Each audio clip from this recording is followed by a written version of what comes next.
Welcome back to the Teacher Talks podcast. I'm Maria. And I'm Chloe. And we're your podcast hosts. On this beautiful April morning, Maria and I are back in the studio with our regular scheduled episode. Today we have a special guest, Dr. Shepard, here to talk to us about technology addiction. Hey guys, I'm so happy to be here.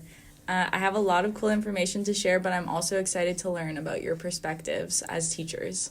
We're so happy to have you here. Your expertise will really help us out because we're both beginners in using technology in the classroom.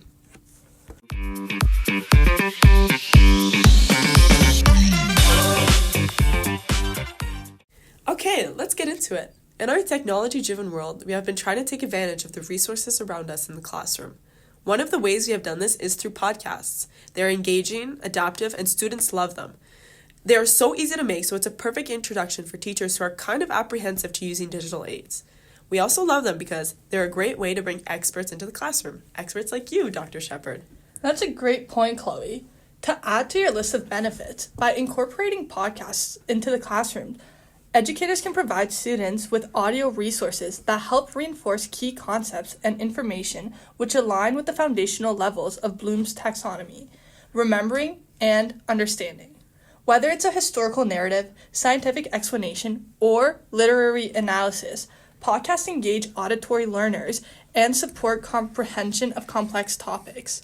This also represents the augmentation and modification levels of the SAMR model, where technology enhances and transforms learning tasks and processes.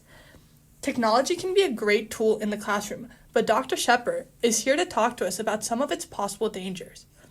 Okay, let's hand it over to Dr. Shepard. Perfect. So I wrote my PhD on technology addiction. Do you guys know what that is? Yeah, I've a heard little of it. Yeah. Yeah, so technology addiction can also be called digital addiction, and it's the compulsive or excessive use of digital devices, which leads to negative consequences in various aspects of life. Makes sense. And what are the different types of technology addictions, Dr. Shepard? I'm glad you asked because there's several types. So the main ones we see are internet addiction, social media, gaming, and smartphone addiction, online shopping addiction, and then the last one is nomophobia. Wait, what is nomophobia? That? Oh, I was really surprised to learn about that one too. But it basically stands for no mobile phone phobia.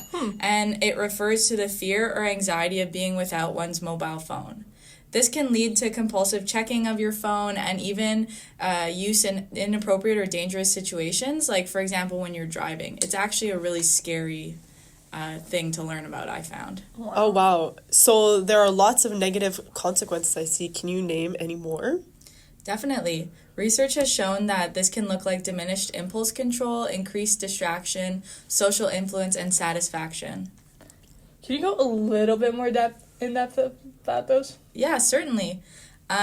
Diminished impulse control is the inability to suppress the feeling of wanting to use a certain digital device or being unable to change a behavior. So that means, like, let's say you're on your phone or on your computer and you feel the need to stop doing what you're doing because, it's been a while, and you can't really stop, even if you want to. So that would be the diminished impulse control. And then distraction, I think, is one of those that we can all understand. Yeah. It's like a buzzword we're hearing a lot when people are talking about their concerns for the overuse of digital devices. They're worried about things like attention spans and distractibility. And these concerns are super valid because it's shown that excessive use of technology, specifically prolonged screen time, is shown to decrease attention spans and increase distractibility. Makes sense. Yeah, so for instance, an average TikTok or Instagram reel is 15 seconds long. And most 18-year-olds, believe it or not, spend an average of 8 hours a day on their devices. 8 hours? Yeah, Oh it's my shocking. God. It's really shocking. So if you're constantly switching attention every 15 seconds for an average of 8 hours a day, you're essentially training yourself to be chronically distracted. That is so fascinating. And I actually see myself in some of this definition that you just gave. But I don't quite understand what you meant by satisfaction. Yeah, well, when we talk about satisfaction, we're referring to the feeling that arises from using social network sites or digital devices. And basically, it's that good feeling you get when you use these, and that's what makes you use them so frequently. And that frequent use, because of the satisfaction feeling, is what sort of forms the addiction. That's so interesting because that reminds me so much of drug addiction. Yeah, well, it makes sense that your mind would go there because digital addiction is just as serious as any other addiction. So, do you believe we should completely ban technology usage in the classroom? I think that's a good question, actually, but I feel like you guys should answer that because I'd love to hear what you think as teachers. Well, I think first we should consider the case for banning devices in classrooms. Like, I've heard that some argue that by restricting device usage, we can mitigate the risk of technology addiction among students because without constant access to screens, students can focus more on their studies and develop healthier habits.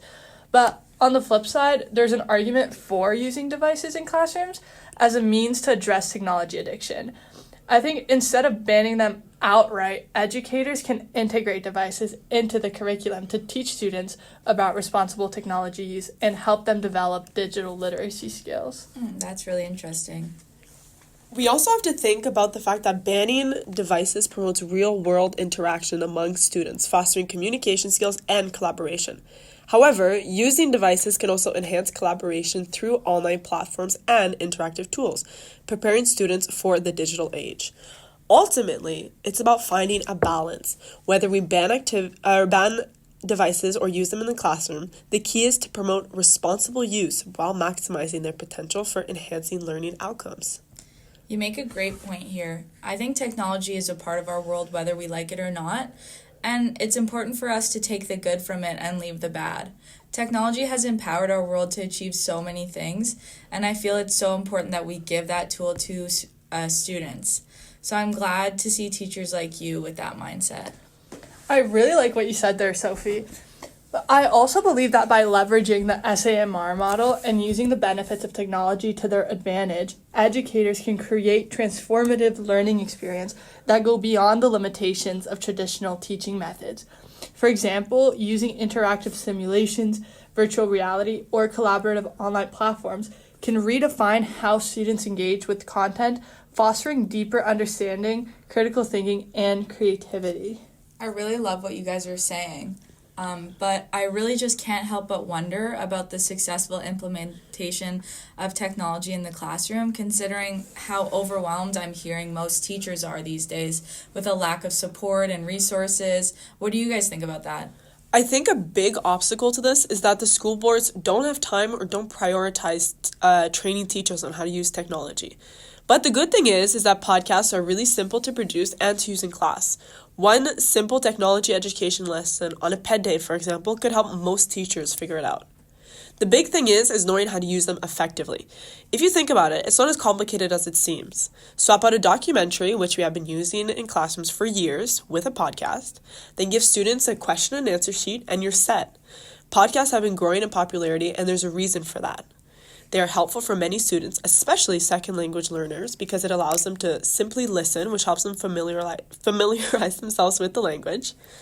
But it also promotes listening skills for all students. And different learning styles can benefit from the podcast use, like students with dyslexia or those who are visually impaired. The choices for podcasts are endless, so you can cover many different topics and make sure the right voices are addressing these topics.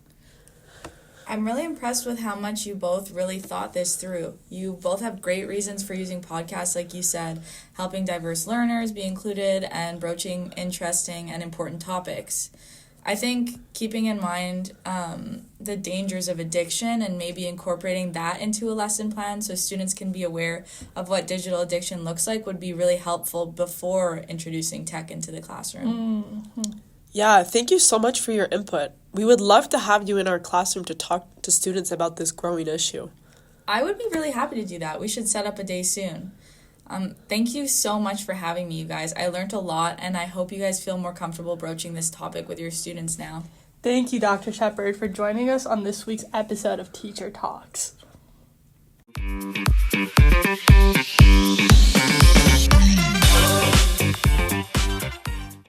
That's it for today. Tune in next week when we're going to talk about how to make the most out of cafeteria food. Cafeteria food? My topic's way more interesting. Hey! Bye, guys! Bye!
That's it for today. Tune in next week when we're going to talk about how to make the most out of cafeteria food. Cafeteria food. My topic's way more interesting. Hey. Bye, guys. Bye.